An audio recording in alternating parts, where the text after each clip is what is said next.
Do it just to get by. Take you up a level. What is up, you guys? Day 2 here in Singapore. Oh, mali. What is up, you guys? It's day 2 here in Hong Kong. We're now getting ready for Hong Kong Disneyland. So, yan yung tita ko. Ready siya. Naka Mickey Mouse pa siya. Hi! At ang isang to. Busy pa. Then, by the way, here's the view of our hotel. View yan. Sige. So, it's already 9:23.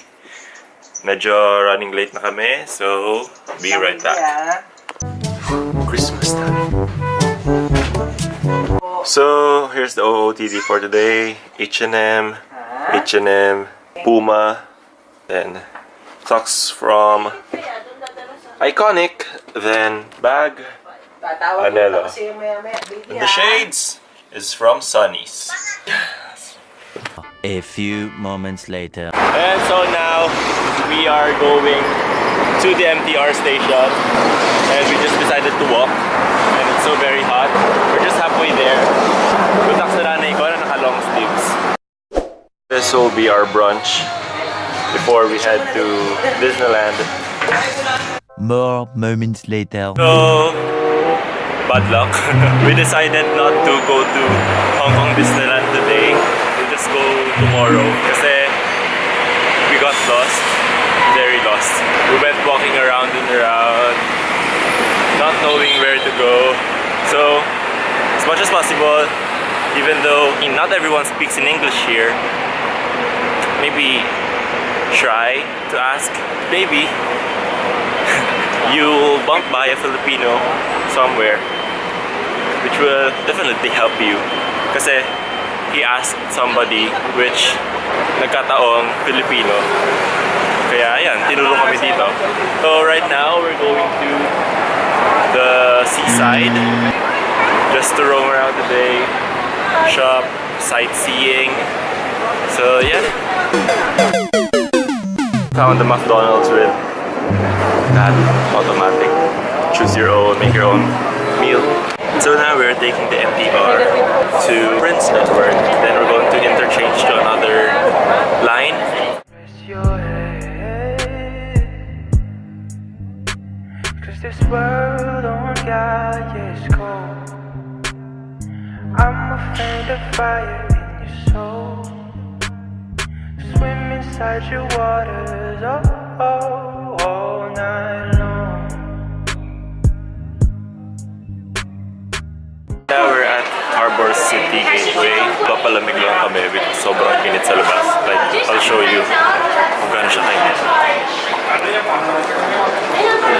Damn! Super hot! Super hot! Sabi sa SM, yung landmark subdivision. Sa landmark lang. Parian. So si ate from Philippines din. Taga Laguna din. Say hi ate, makikita ka. Taga Kalamba din daw siya. We were looking for a place to eat, then suddenly the lady in the counter said, "Wag niyo na po i-times kasi mahal talaga dito." Then we found out that she was from Kalamba din. Yan. It honestly feels so good to speak in Filipino again. Mag-order ka lang ha. Natugo na ilong ko dito. Actually, it's not really hard if you're ordering in English. But the problem is some of them cannot even speak in English. We're having this for snack. 1 hour later. What is up? So now we are at the females market. Bargain. He's eyeing on the bags. Magalingan tayo mag-bargain na. So, wow, light. We were bargaining the travel adapter. Tapos $10 daw, which is too expensive. Tapos sabi ko sa kanya, mag-bargain siya. He said $8, which is, oh my god, mahal pa rin. Umagri agad yung nagbebenta. So, ibig sabihin, it's still too expensive. So, we let go. Ready? How much this one? 20. 20? We just got it there for 8. 5. We got it for 7. Why 7 and 8. You go to Badel. Okay, we will go there. Okay. Ito sa akin ang chip ko daw. Kusutin na natin.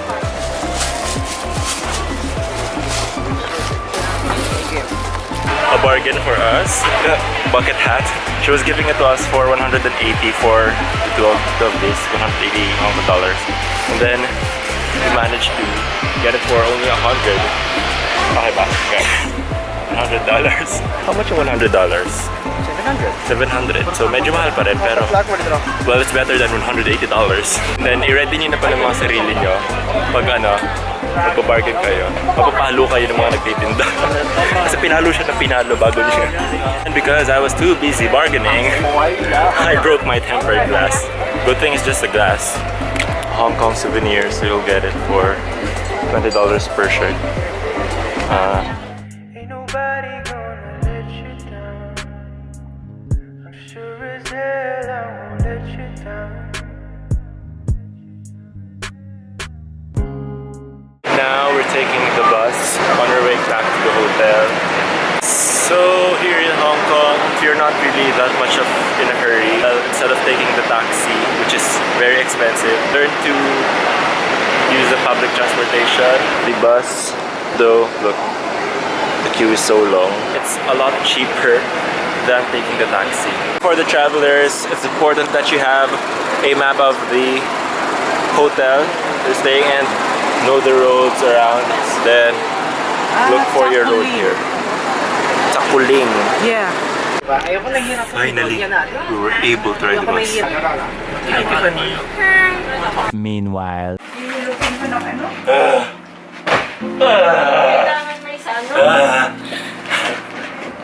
So, we'll just take a rest, take a shower, and edit some stuff, go out later, then Bumigay na ayun.